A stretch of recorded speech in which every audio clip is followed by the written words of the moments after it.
नागार्जुन में संस्कृत महाविद्यालय तरूनी में समाजशास्त्र की अध्यापिका हूँ। आज मैं समाजशास्त्र के कुछ विशेष टॉपिक के बारे में, कुछ विशेष महत्व के बारे में बताऊंगी। पहले क्या है, ये है संस्था यानी संस्था के बारे में आज चर्चा करेंगे। ठीक है, ये शास्त्री प्रथम वर्ष के पाठ्यक्रम से लिया गया है। ठीक है, ये क्या है, संस्था जो इंस्टीट्यूशन जो होता है वो मौलिक आवश्यकता है, यानी किसी भी इंस्टीट्यूट में जो बनता है क्यों होता है, आपकी मौलिक आवश्यकताओं की पूर्ति करता है। ठीक है, यहाँ क्या परिभाषा क्या है इसकी, यहाँ देखिएगा परिभाषा। ठीक है, ये क्या बोलता है, परिभाषा क्या कहता है यहाँ पे, संस्था जो होता है यानी इंस्टीट्यूट जो होता है, संस्था मनुष्य के मौलिक आवश्यकताओं, यानी मौलिक आवश्यकता क्या क्या होती है, खाना, रहना, पीना, खमना, रहतेदारी, जो क्या है मौलिक आवश्यकता है, जो आपकी जितनी भी मौलिक आवश्यकता है वो क्या होता है, वो संस्था पूरा करता है। वो आपको उस आवश्यकताओं को पूरा करके आपको अच्छा और अच्छा जीवन देता है। क्या है आवश्यकताओं की पूर्ति के साधन, यानी क्या है, ये जो संस्था है वो एक साधन है। क्या है, एक साधन है आपकी आवश्यकताओं की पूर्ति के लिए। क्या वो एक साधन है। ठीक है, इसमें साधन के रूप में विकसित है। क्या ये संस्था जो एक साधन के रूप में उसका विकास किया गया है, उसके क्या विकास क्या है, विकसित किया गया है, उसके क्या उसके कुछ नियम होते, सही है, संस्था का कुछ नियम होते हैं। ठीक है, इसकी विधियां होती हैं कि वो किस विधि से, किस संस्था से किस विधि से वो चलेगा, उसकी विधियां होती है। और विधानों एवं कार्य प्रणालियों का संगठित रूप है। कार्य प्रणाली की, ये संस्था की कार्य प्रणाली होगी कि स्टेप बाय 1 2 3 ये इस कार्य प्रणाली में बटे होंगे और इसी कार्य प्रणाली के अंतर्गत संस्था जो है काम करेगी। तो ये क्या है, संस्था की परिभाषा होगी। एक बार फिर से परिभाषा सुन लीजिएगा। संस्था मनुष्य के मौलिक आवश्यकताओं की पूर्ति के साधन के रूप में, यहाँ पे साधन के रूप में विकसित नियमों, विधियों और विधानों एवं कार्य प्रणाली का संगठित रूप है। ठीक है, इसके कुछ परिभाषा उसके कुछ एग्जाम्पल में दे रही हूँ। पहला हुआ धर्म, ये भी एक संस्था का रूप है। धर्म एक संस्था है। ठीक है, उसके क्या है, विवाह।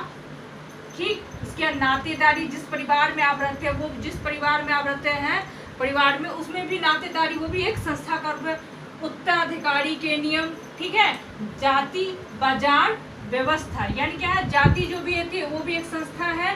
ठीक है, और बाजार व्यवस्था, बाजार जो होता है, बाजार की जो व्यवस्था होती है वो भी एक संस्था का रूप है। विद्यालय भी एक संस्था हुआ, क्योंकि इसी के अंतर्गत आपके मौलिक यानी बच्चों के विकास के लिए, बच्चों के पढ़ाई लिखाई के लिए, एजुकेशन के लिए जो काम करती है वो संस्था आपके मौलिक यानी एजुकेशन, शिक्षा जो है ये मौलिक अधिकार है। आप लोग जानते होंगे शिक्षा जो है मौलिक अधिकार, ये सभी को मिलना चाहिए, ये आपकी मौलिक आवश्यकता है और मौलिक आवश्यकता है। इसलिए क्या हुआ, शिक्षा भी हो, विद्यालय भी हो गया, संस्था हो गया। उसके राज्य को नियंत्रित करने के लिए संस्था। ठीक है, अब मान लीजिए राज्य, अगर राज्य पे कोई संस्था नहीं होगा, राज्य को कोई नियंत्रण नहीं करते, राज्य क्या हो जाएगा, निरंकुश हो जाएगा। वो अपने मन से कानून बनाएगा, कानून पारित करेगा और लोगों की मौलिक अधिकार का हनन करेगा। तो इसके ऊपर क्या संस्था, इसके ऊपर क्या होता है, केंद्र का एक संस्था होता है, उसके द्वारा ये नियंत्रित किया जाता है। क्यों, ये अपने कामों से आगे ना हटे, अलग ना हो। ठीक है, ये आपकी आवश्यकताओं को पूरा करे और आगे ना बढ़े। उसके क्या है, यहाँ पे कुछ तत्व है, संस्था के कुछ तत्व है। एक है एक विचार, संस्था के एक विचार होनी चाहिए।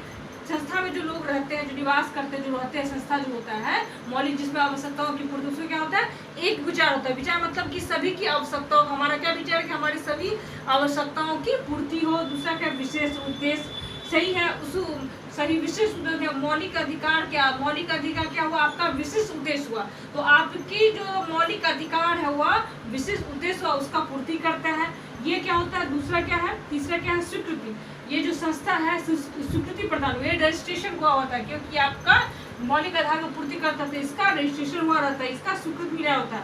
संरचना, सही है, संस्था भी उसकी संरचना जो भी होगी, उसकी जो बनावट होगी वो सही क्रमबद्ध होगी, नियम तरीके से होगा। उसका अस्थायी संरचना का जो, संस्था का जो है बनावट जो होगा और उसका स्थायी जो होगा एक समान अच्छा होगा और सुदृढ़ होगा। उसकी विशेषता पर चलते हैं।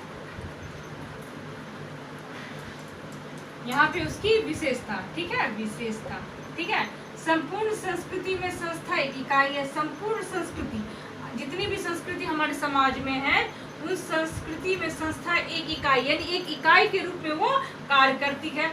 ये अधिक अस्थायित्व है। ये जो संस्कृति, देखिए संस्था जो है अधिक, जैसे विवाह, धर्म, ये सब क्या अस्थायी है, इसको हटा नहीं सकते, ये अधिक अस्थायी है।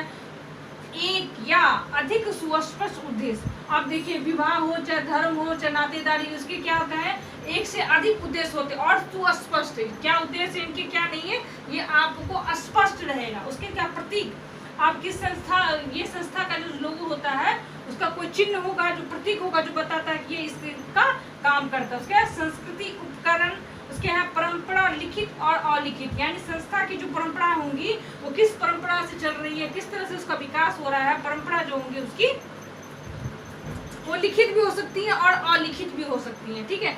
अब चलते हैं उसकी महत्व के बारे में जानेंगे। अब संस्था के कुछ महत्व के बारे में बताने जा रही हूँ। ये मैकाइवर जो थे, ये बहुत बड़े समाजशास्त्री थे जिन्होंने संस्था के महत्व के बारे में बताया है। उन्होंने क्या कहा, पहला क्या कहते वो कि संस्कृति तत्वों की एक पीढ़ी से दूसरी पीढ़ी की हस्तांतरित करती है। आप जिस परिवार में रहते हैं, जिस परिवार में रहते हैं उसमें क्या होता है, आपकी अलग संस्कृति होगी, आपका विचार अलग हो, तो क्या होता है वो संस्कृति को दूसरी पीढ़ी तक पहुंचाने के लिए वो काम करती है, ठीक है, हस्तांतरित करती है। दूसरा क्या है, मानवीय व्यवहार में एकता।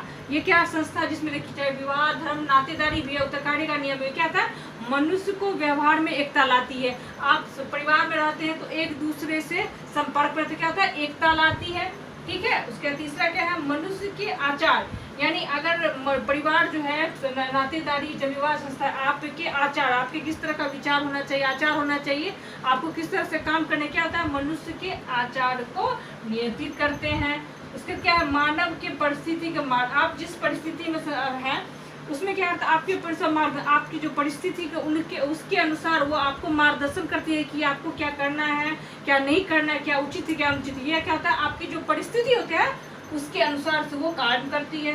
उसके व्यक्तियों की निश्चित भूमिका एवं परिस्थिति प्रदान करती है। आप जिस संस्था में, मौलिक अधिकार से मतलब है आपकी उस समाज में क्या भूमिका होनी चाहिए, आपकी क्या परिस्थिति, क्या रोल होना चाहिए, ये क्या होता है, ये संस्था प्रदान करती है। उसके लास्ट है, सामाजिक कार्य में सुगम बनाती है। आप जो सोशल काम करते हैं, सोशल काम जो करते हैं उसको क्या करता है, सुगम बनाती है और सोचते हैं। इस संस्था, मैंने जितने भी चाहे आपको बताया है, इससे संस्था के बारे में आपको डाउट क्लियर हो गया होगा, ठीक है। इस वीडियो में इतना ही। आगे वाली वीडियो में दूसरी चीज़ के बारे में, समाजशास्त्र, दूसरी चीज़ों के बारे में बताऊंगी, उसकी प्रमुख बातों के बारे में बताऊंगी। धन्यवाद।